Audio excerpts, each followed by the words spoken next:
बोलिए सीताराम जी की जय हो। भैया बड़े सुंदर भजन लेके आई हूँ। और देखो, कर्म अच्छे करें तो ही भजन करने का फायदा है। अगर कर्म अच्छे नहीं है तो भजन करने का कोई फायदा नहीं है। आज हम ऐसा भजन लेके आए हैं अपने कर्मों के ऊपर। आइए सुनिए, बड़ा ही सुंदर भजन है।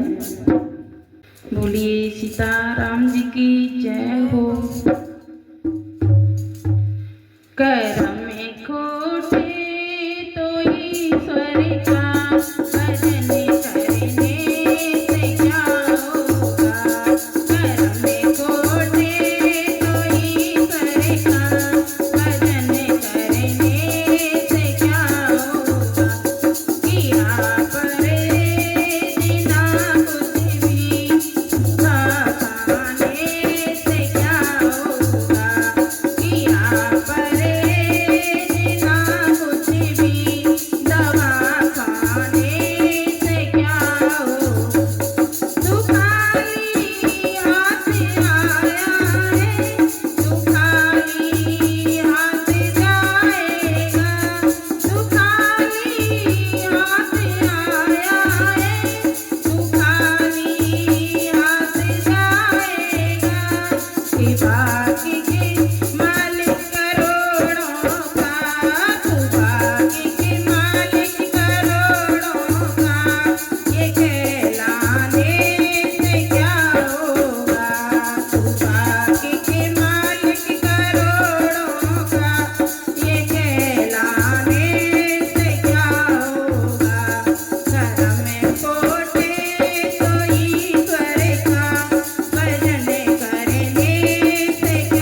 बोलिए सीताराम जी की जय हो।